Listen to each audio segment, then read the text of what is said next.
Lava Jato. Polícia Federal prende Márcio Lobão, filho do ex-ministro Edson Lobão, em uma nova fase da operação. Ele teria envolvimento com crimes relacionados ao contrato de construção da usina de Belo Monte, no Pará. E você vai ver também. Procuradoria-Geral da República pede urgência ao Supremo para julgar validade das delações premiadas do grupo JIF. Bolsonaro segue em recuperação da cirurgia em São Paulo e médicos dizem que o quadro está evoluindo muito bem. Chefe do executivo de Hong Kong pede aos Estados Unidos que não interfiram nos assuntos internos do território. Koalas são resgatados dos incêndios florestais sem precedentes no leste da Austrália. Tudo isso e muito mais agora na edição de 1h. Olá, tudo bem com você? Muito boa tarde. Nós estamos chegando, trazendo as principais notícias do Brasil e do mundo com Juliana Dariva. E com Daniel Caniato. Boa tarde para você nesta terça-feira, dia 10 de setembro de 2019. E nós vamos imediatamente saber quais são as notícias mais lidas e também mais acessadas nos portais na internet. Atenção, tem manchete no ar.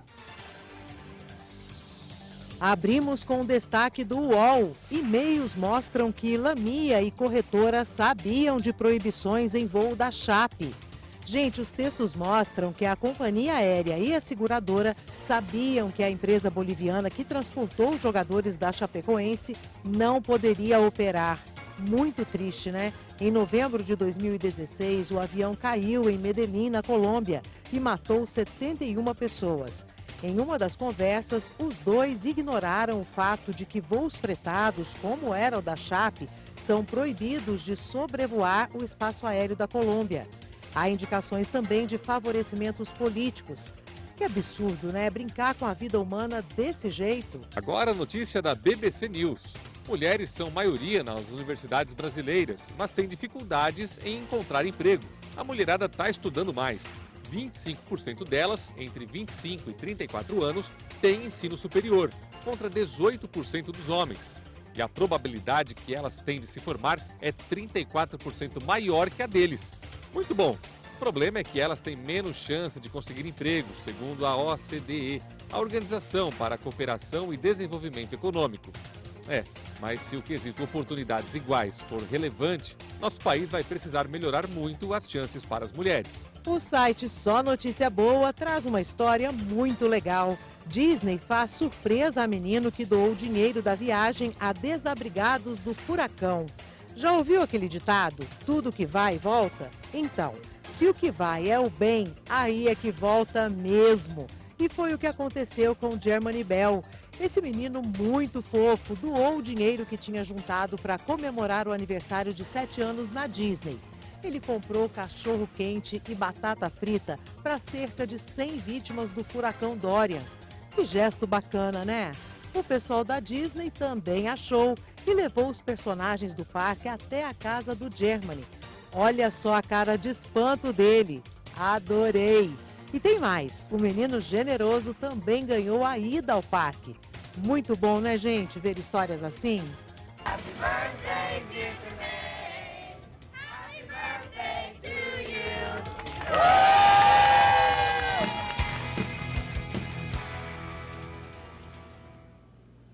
É isso aí, muito legal. 1h06, uma ótima tarde para você. E a Polícia Federal prendeu hoje Márcio Lobão. Ele é filho do ex-ministro Edson Lobão em uma nova fase da Operação Lava Jato. Essa operação investiga crimes relacionados a contrato de empreiteira para a construção de Belo Monte, no Pará. A operação batizada de Galeria também cumpre 11 mandados de busca e apreensão nas cidades do Rio de Janeiro, São Paulo e Brasília. Entre os alvos estão endereços de galerias de arte e de agentes financeiros que administravam as contas de Márcio Lobão no exterior. Márcio Lobão e seu pai, o ex-ministro Edson Lobão, são suspeitos de envolvimento em esquemas de corrupção para a construção da hidrelétrica de Belo Monte e de outras empresas como a Transpetro, subsidiária da Petrobras. Segundo o Ministério Público Federal, eles receberam 50 milhões de reais em propina da Odebrecht Entre os anos de 2008 e 2014, outros 40 contratos de quase R$1 bilhão estão sendo investigados na edição de número 65 da Lava Jato. A Polícia Federal informou que estão sendo investigados os crimes de corrupção e lavagem de dinheiro por conta de pagamentos de vantagens indevidas. O MP afirmou que o dinheiro era entregue em espécie a um escritório de advocacia ligado à família Lobão, no Rio de Janeiro. A investigação mostrou que os recursos eram lavados de várias formas e a verba de origem ilícita era transformada em dinheiro de aparência legal. Investimento e sobrevalorização de obras de arte, financiamento imobiliário fraudado em nome de terceiros, utilização de laranjas, transações financeiras no exterior, contas e ativos no exterior, tudo para tentar maquiar uma origem lícita, ocultar ativos das autoridades brasileiras e assim poder fazer uso de um recurso. E a Procuradoria-Geral da República pediu urgência ao Supremo Tribunal Federal para o julgamento da validade das delações premiadas de executivos e ex-executivos do Grupo JF. O caso foi liberado para julgamento em março, mas ainda não tem uma data marcada. O relator Edson Fachin liberou o caso em março, depois que os acordos de delação foram suspensos pela PGR em 2017 por suposta omissão de informações. Na ocasião, a PGR entendeu que eles omitiram que o ex-procurador Marcelo Miller orientou o acordo enquanto ainda atuava no Ministério Público. Joesley e Wesley Batista, Francisco de Assis e Ricardo Saúde negaram que isso tivesse acontecido. O mandado de Raquel Dodge à frente da PGR acaba no próximo dia 17. O subprocurador Augusto Aras, escolhido para assumir o cargo, ainda vai passar por sabatina no Senado. Isso deve acontecer só na semana do dia 22, de acordo com o presidente da casa, Davi Alcolumbre. E uma semana antes, Raquel Dodge já estará fora do cargo. Por isso, ela pede urgência no julgamento. O presidente do STF, Dias Toffoli, é quem deve marcar esse julgamento, mas ainda não sinalizou uma data. E mesmo depois de 2 anos afastados do Tribunal de Contas do Rio de Janeiro, 5 conselheiros continuam recebendo salários. Eles foram presos na Operação Lava Jato do Rio de Janeiro. Em quase 900 dias sem trabalhar, eles já receberam cerca de R$4,5 milhões.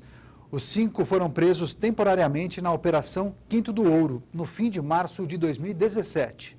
Em abril, eles foram soltos, mas seguem afastados de suas funções. Desde então, os 5 conselheiros se tornaram réus em junho pelos crimes de corrupção passiva e lavagem de dinheiro. O TCE do Rio diz que precisa de uma decisão judicial para poder deixar de remunerar os conselheiros afastados.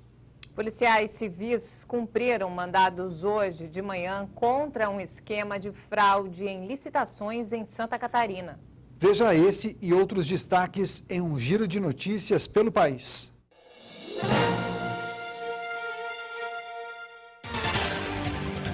A operação foi em 9 cidades. O Ministério Público apurou fraudes em 23 procedimentos licitatórios entre os anos de 2007 a 2018. Cerca de 50 policiais cumpriram 28 mandados de prisão e busca e apreensão. Entre os investigados estão os donos de pelo menos 7 empresas. Em São Paulo, um homem matou a ex-mulher na frente dos filhos. Rafael Augusto, de 28 anos, não aceitava a separação. Ele sacou a arma e apontou para um dos filhos da ex. A mulher entrou na frente do menino e foi atingida. A vítima foi socorrida, mas não resistiu. O assassino se entregou e está preso. Ele foi indiciado por feminicídio.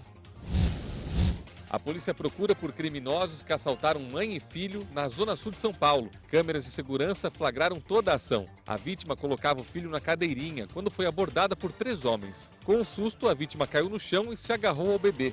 Os bandidos entraram no carro e fugiram. A ação durou menos de 30 segundos. Horas depois, o carro da mulher foi encontrado numa favela. As vítimas não se machucaram.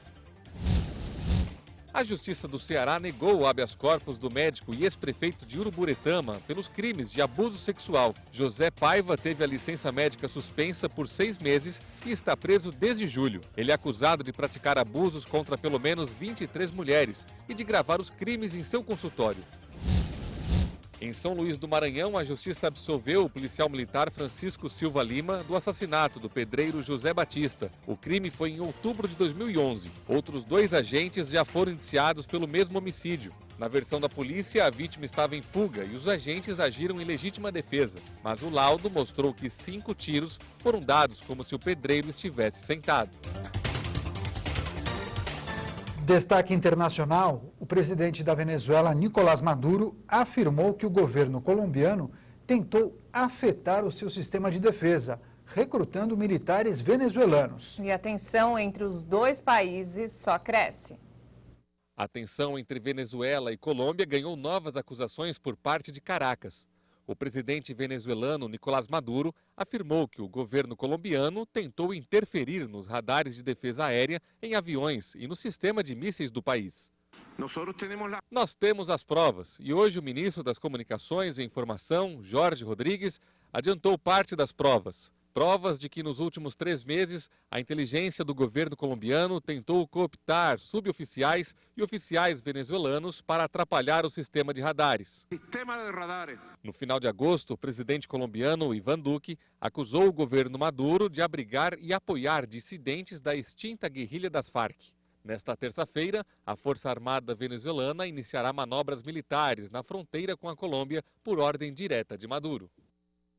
Depois do intervalo, você vai ver. Chefe do executivo de Hong Kong pede aos Estados Unidos que não interfiram nos assuntos internos do território. Animais são resgatados dos incêndios florestais sem precedentes na Austrália. Nós voltamos em instantes. Até já!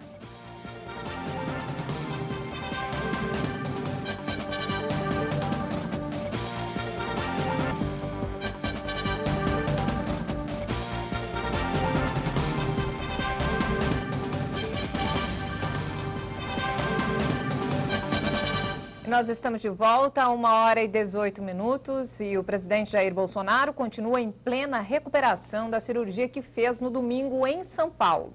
Ele retirou uma hérnia que se formou depois de outros 3 procedimentos. E o último boletim médico que foi divulgado pelo hospital hoje de manhã diz que o quadro clínico do presidente evoluiu muito bem e, inclusive, ele já caminha pelos corredores. Com a equipe médica, Bolsonaro apresenta contínua melhora, dormiu bem e acordou disposto.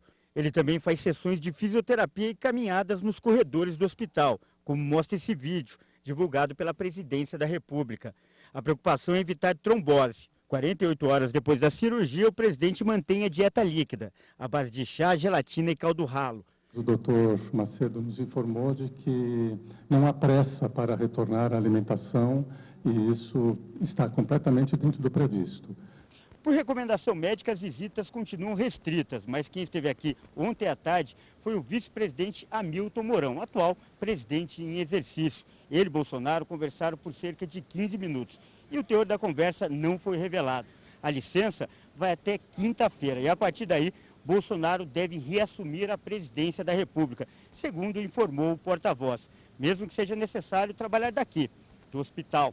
Quando nós falamos a palavra despacho, trata-se, para deixar bem transparente, é a possibilidade de dialogar eventualmente com os ministros, é a possibilidade dele conversar diretamente com o vice-presidente da República. Efetivamente, e sob o ponto de vista legal, o presidente não exercerá o seu poder maior, que é de dirigir a nação por meio do Poder Executivo.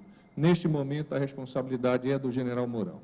Além da equipe, que inclui seguranças, médicos e o porta-voz, também acompanham Bolsonaro, a mulher dele, Michele Bolsonaro, e um dos filhos, o vereador do Rio de Janeiro, Carlos Bolsonaro. A alta dar-se-á no momento que a equipe médica entender que o presidente encontra-se nas melhores condições para, inclusive de pronto, realizar a viagem de retorno a Brasília. Então, nós não vamos especular a respeito de momentos, mas vamos sim desejar o mais pronto restabelecimento do senhor presidente da República. E quem ainda não recebeu a restituição do imposto de renda, é muito importante ficar atento e não contar com esse dinheiro, porque a crise na Receita Federal ameaça o pagamento aos contribuintes. Ao menos 8 milhões de pessoas estão na fila para receber a restituição do imposto de renda. Ainda faltam 4 lotes de pagamentos para serem restituídos aos contribuintes. Ao todo, devem ser devolvidos mais de 9 bilhões e meio de reais. Mas a falta de verbas que atinge o órgão pode colocar em risco esses pagamentos. A assessoria da Receita disse ter recursos suficientes para financiar suas atividades até 24 de setembro. Isso inclui pagamentos de restituição do IR, emissão de CPF e controle de importação e exportação. Segundo a Receita, não há até o momento nenhuma sinalização para alteração do cronograma de pagamento das restituições. E os dados divulgados hoje pelo IBGE mostram que em julho a indústria nacional registrou a terceira queda seguida na produção, com recuo de 0,3% na comparação com o mês anterior. No acúmulo do ano, o recuo chega a 1,7%, o que mantém a indústria no nível de janeiro de 2009. A queda na produção industrial foi registrada em 8 das 15 regiões pesquisadas. As maiores quedas foram no Amazonas e em Pernambuco. Já as maiores altas foram no Rio de Janeiro e em Mato Grosso. Mudando de assunto, o campeão brasileiro de judô, Gabriel Adriano, de 20 anos, foi encontrado morto dentro de uma piscina em Curitiba. Veja esse e outros destaques em um giro de notícias pelo país.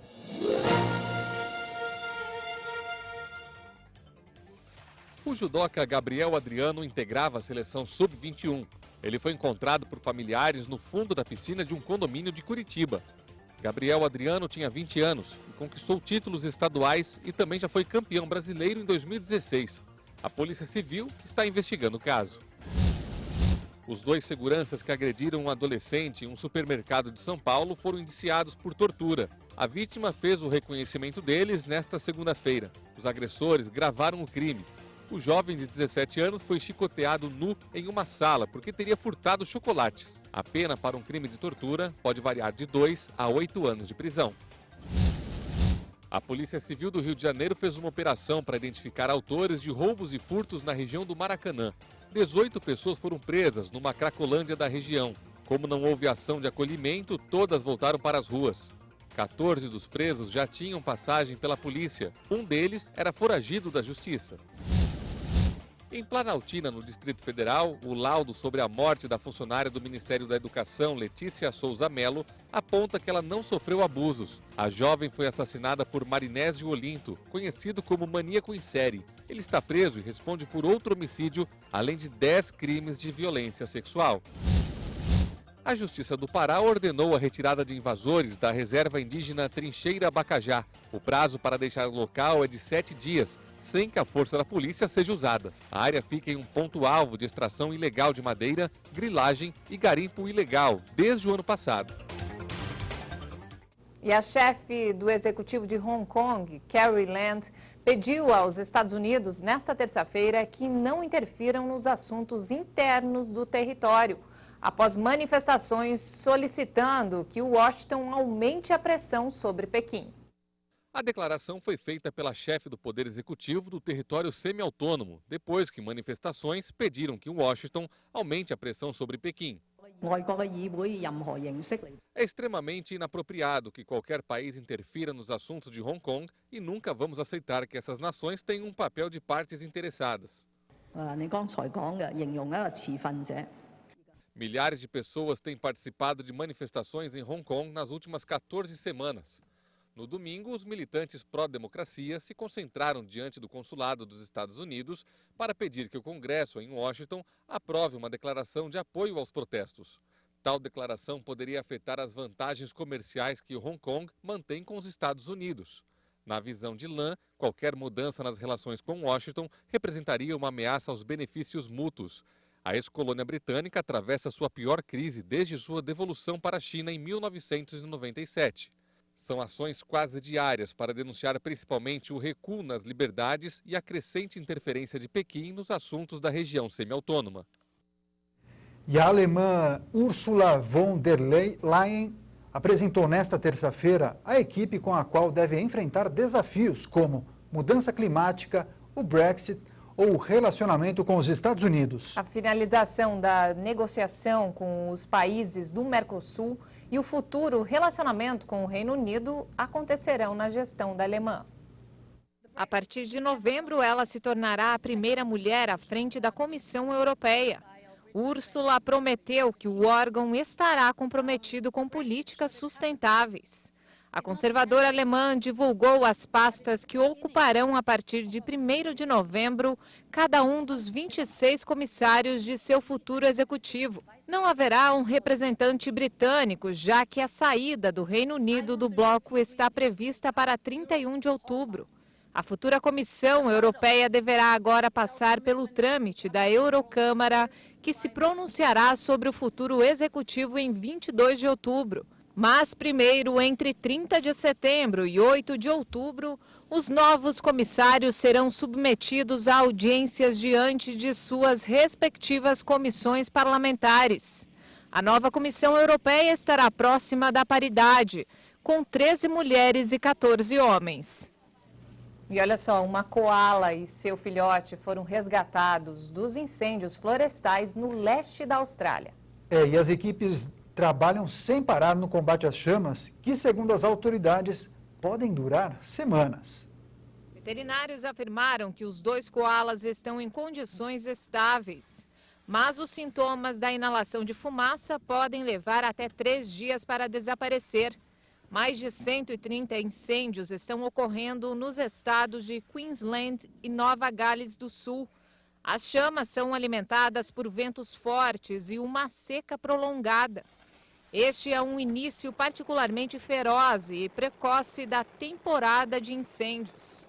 Equipes de bombeiros se esforçam para evitar que casas sejam destruídas. Centenas de pessoas foram evacuadas após um novo incêndio em Sunshine Coast e Queensland. No total, milhares de hectares de floresta e dezenas de casas foram destruídas. A maior parte das construções ficava em Nova Gales do Sul. Os incêndios florestais são uma ocorrência anual na Austrália, durante a primavera e o verão. Mas os cientistas defendem que as mudanças climáticas estão aumentando a força e a intensidade das queimadas. Que situação, hein? Esperamos o mundo inteiro, né, tá sofrendo esperamos com que isso mude o quanto antes. Os animais sofrem demais. Com né? certeza. Não temos mais tempo, ponto final nessa edição. Nós agradecemos demais sua companhia e audiência. E nós voltamos amanhã às 8h30 da manhã. Uma ótima tarde para você e até lá.